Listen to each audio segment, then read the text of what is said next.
So, hello and welcome to our ongoing series of Icons of Relocation podcast. My name is Simon Johnston. I'm the CEO of Icon Relocation, a provider of world-leading home search, moving and property management solutions here in the UK. However, we're also a leading voice on housing data. And for that reason, I'm delighted to be joined by a leading voice on relocation activity in and around France, which means, of course, we're talking with Jeremy Berthoux of Home Conseil, a partner we have a long history working with. So, Jeremy, great to see you again. How are you? Hi Simon, thanks for having me. I'm good. Here in sunny Lyon, 29 degrees right now, so enjoying the sun. Wow. Yeah. So, whatever we think we've got good weather here, you're always beating us. It's Yeah, grossly unfair. What I can say. Now, obviously, we know you incredibly well, but for people who don't know you, could you just quickly explain who you are, your company, and what you do?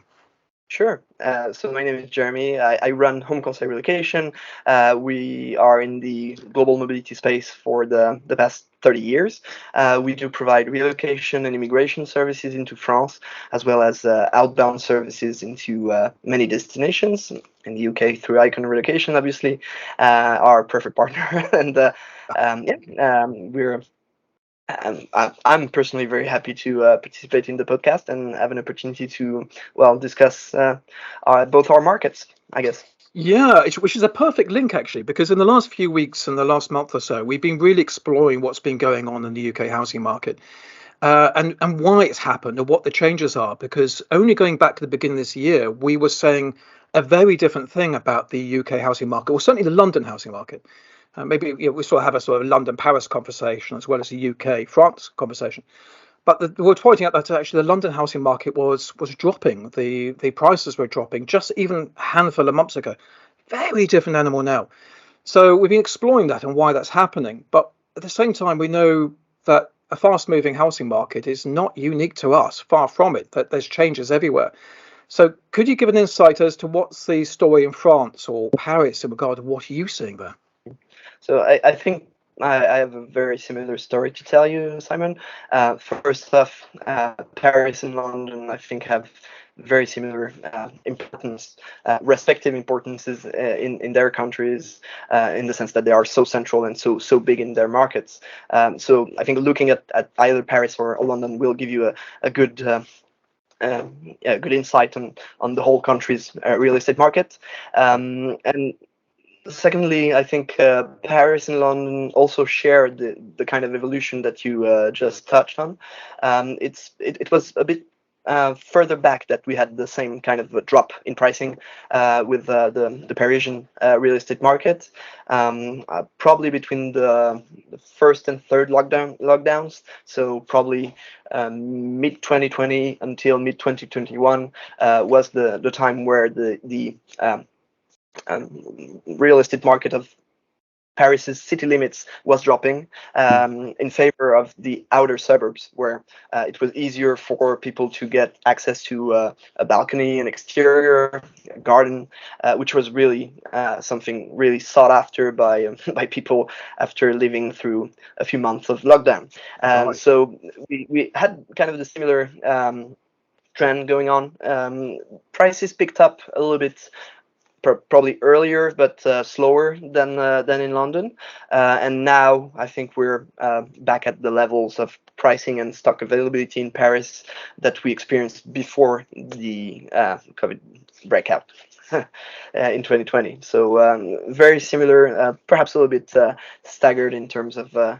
timing, but very similar experience, I guess. And at the moment, we're working with a real estate market in Paris that is very tense. Yeah. Properties are moving very fast. They will usually stay on the market for a couple of days at most. So reactivity is of the utmost importance in order to be successful when looking for a property. And yeah, I think that's the situation Yeah, right now. that's a really good point, isn't it? I think this is where the commonality is between UK, France, London, Paris, is the fact that we're maybe having to change what we're having to do to be proactive to support the client, Yeah. support the assignee. It's you're going exploring. So, echoing what you just said about the market changing, the fact that property could come on and go within a matter of a day or so. What Mhm. does that mean from your perspective? How is that changing the relocation model? Well, it's making it harder to deliver good services and reach the assignee's satisfaction. That's for sure. But that's not something that we are not accustomed to, because those trends are, well, long-term trends, and we've been experiencing them for the past 15, 20 years. I've been in the industry for 8 years, and I've I only ever seen the market go up in terms of pricing, except for that small window I just mentioned. Right. So, in terms of how our service delivery model has to be set up, I think there are a couple of critical steps to take. The first one is to set the expectations correctly. If you have somebody coming in from, let's say, South America, they're gonna expect the real estate market to work as it was where they came from, and perhaps Sure. they would say, okay, I have a couple of weeks, or even maybe a month to make a decision. Let's look at as many properties as I can, and then once I've done that and seen them all, I can make an informed decision, which is absolutely a rational way of thinking. But no, no, no, that's not how it's going to work with the Parisian or London real estate market. As properties move so fast, we usually tend to expect from the get-go, from the inception of the mission, we set the expectations with the assignees that they cannot look for properties a month in advance, because the properties they will be looking at will not be available by the time they need it. Or if they want to, they can do that, but they will have to bear the cost of renting an apartment empty for a month. Mm. And secondly, also we set the expectations that the properties they will see during their actual day or days of visits will be properties that have been put on the market very recently, because those are the available properties for them to look at. Right. Really, rather than presenting a full overview of the housing market, we are presenting a snapshot of an instant of the real estate market, because this snapshot will change tomorrow, the day after. So they will have to make a decision quickly. And also, even though they might be VIP, they might have a C-level position, it Mm. doesn't really guarantee them that they will have the property they choose, because there will be competition at all levels of the market. Obviously, there will be more competition the lower you get to the market, but still, on high level properties, there will be some kind of competition as well. So, in that sense, lease negotiations will be harder. It will be harder to perhaps negotiate that the landlord repaints the whole property, or removes some of the furniture, or adds some of the furniture that you need. And that's the kind of expectations that are really important to be set from the get-go, in order for people to be satisfied. Because obviously, if they come with their own expectations and we don't set those straight, in terms of the reality of the market, Yeah. then we are setting ourselves up for failure. Yeah, no, it is striking, isn't it, how similar these stories can be between the two cities. And I think we all got here by different ways. I think the London housing market is, you kind of have to explain how it got there. It has gone through so many peaks and troughs, but the end result is the same. You really got to recognise the speed of the market, react really quickly, understand that properties will be coming on and leaving the market within days. In fact, certainly within some cases of London, within hours. So it's just changing the model. So here's a really unfair question to you, Jeremy. I know you well enough. I can ask you this. But looking into the summer months, we're just on the steps of this. That's traditionally the busiest time for the relocation industry. You see a peak of activity. What do you think is going to happen over the summer months? Do you see what you just said would accelerate, or do you think it will sort of keep that model? Any sort of views about what to expect? It's quite an easy question, actually, because summer is indeed the busiest period for us as well in France, and I think the trend will accelerate. That's for sure. We're now kind of exiting the period where families relocate, or start relocating, meaning that they have now set themselves on a specific international school or public school, for example.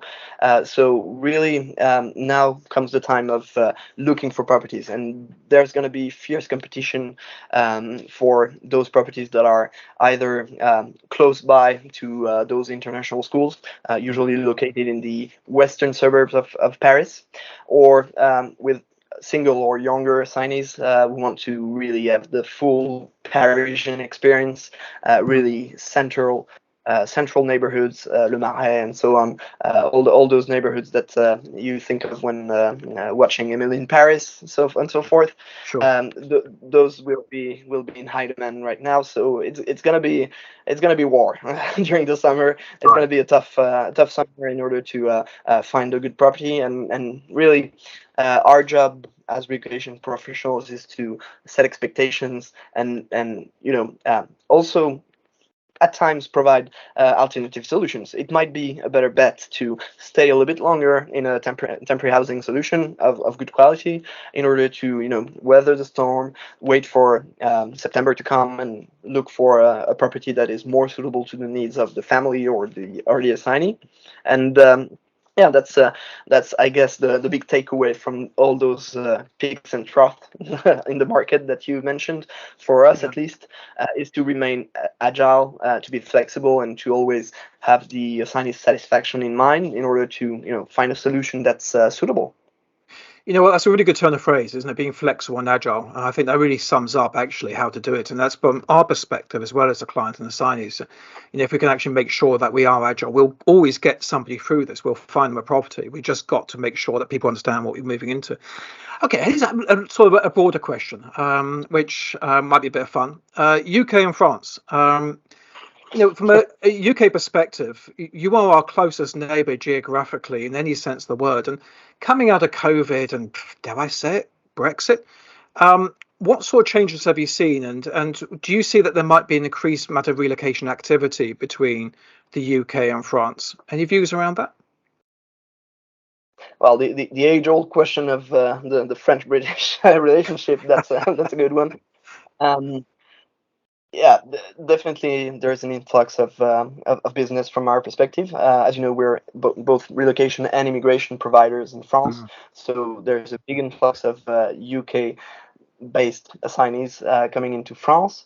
There again, creativity and flexibility is is of the essence to make those work, because we first assisted during the transition period with many Brexit-specific resident permits that were put in place by the French government following the EU UK exit deal.